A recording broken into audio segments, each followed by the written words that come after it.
मैंने मंशूर देखा, उसमें सब सच्चाई लिखी हुई थी कि लोगों को गुमराह करने की सियासत जो है वो अब ज़्यादा देर नहीं चलेगी। और मैं सबसे अपील करता हूँ कि ये जो आज तक लोगों को गुमराह किया गया, कभी किसके सेल्फ रूल के नाम पे, कभी अटानमी के नाम पे, तो ये लोगों को धोखा दे के कश्मीर में एक वोट बैंक के लिए उन्होंने सियासत की। मैं अल्ताफ़ बहारी साहब को मुबारकबाद देना चाहता हूँ कि उन्होंने बिल्कुल साफ़ सुथरी एक लफ्ज़ की कि हम किसी मतलब अटानमी या सेल्फ रूल के ऊपर कोई भी बात नहीं करेंगे। हम कश्मीर की डेवलपमेंट, कश्मीर की सालमियत, कश्मीर की इज़्ज़त और आबरू के लिए काम करेंगे। इनको मैं मुबारकबाद पेश करना चाहता हूँ। सच्चाई एक दिन सामने आके रहेगी लोगों के सामने। अगर सच्चाई के साथ कोई सियासत करे तो मैं कहता हूँ कि वो बहुत ही आगे जाएगी।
शमीम अहमद डार साहब स्टेट सेक्रेटरी थे, वहाँ से कल रिज़ाइन किया उन्होंने और आज हमारी पार्टी में आए हैं। ये पुंछ में से हैं, ये डिस्ट्रिक्ट प्रेसिडेंट भी वहाँ थे और अब स्टेट सेक्रेटरी थे पीडीपी के।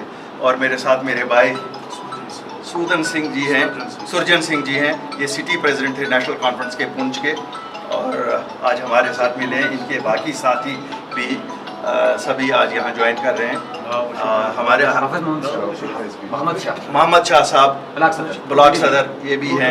आप इधर आइए, आप ऊपर को आइए, आप इधर से आइए, इधर से आइए। तो इससे हमने शुरुआत की है, जो अभी तक हम पुंछ में फॉर्मली नहीं गए थे। इंशाल्लाह आप देखेंगे अगस्त के महीने में हम बाज़ाब्ता तौर पे वहाँ जाएंगे और अवामी मुहिम जो हमारी है उसको वहाँ तक भी ले जाएंगे।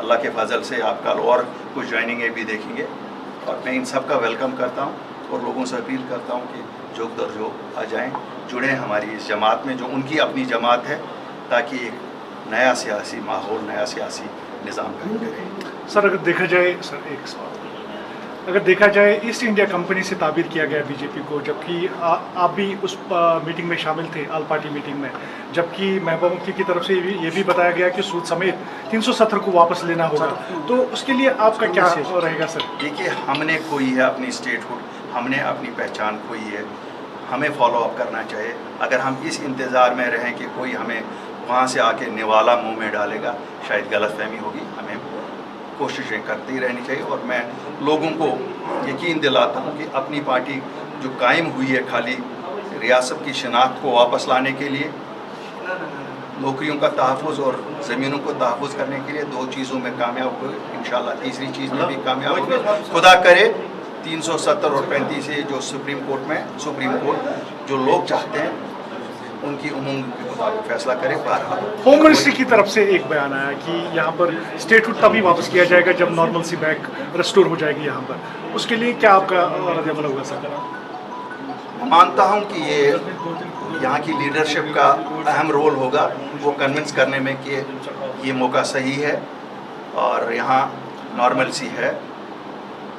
हम सब जो जितनी पॉलिटिकल पार्टियाँ यहाँ हैं, हमें मिलजुल के सेंट्रल गवर्नमेंट को कन्विंस करना चाहिए कि ये सही मौका है कि हमारी रियासत की पहचान को वापस करो। Thank you. साहब के साथ शुरू हुआ था और मैं समझता हूँ कि आज मेरे लिए एक एजाज़ का दिन ये भी है कि उस वक्त के जो मरहूम मुफ्ती साहब के साथ हम चले थे, तो हमारे साथ से जवानी के दिनों में मेरे साथ गुलाम हसन मीर साहब भी थे, इनकी सरबराही में हम काम करते थे। ये बीच में से चले गए, अलग तो फिर उसके बाद हम काम करते रहे, लेकिन 5 अगस्त 2019 के बाद यहाँ जम्मू कश्मीर में ऐसे हालात बने जिसकी वजह से एक रियासत के अंदर सियासी खला पैदा हुआ और तमाम जो है यहाँ की जितनी भी सियासी जो सरगर्मियाँ थी वो बंद हो गई। तो उस सियासी खला को पूरा करने के लिए जब शहीद अल्ताफ शाह बुखारी जो इस जमात के सदर हैं और जमात के बानी भी हैं, उन्होंने सियासी खला पूरा करने के लिए एक कदम जो है उठाया, उस कदम के लिए वो मुबारक के बाद के मुस्तहिक हैं।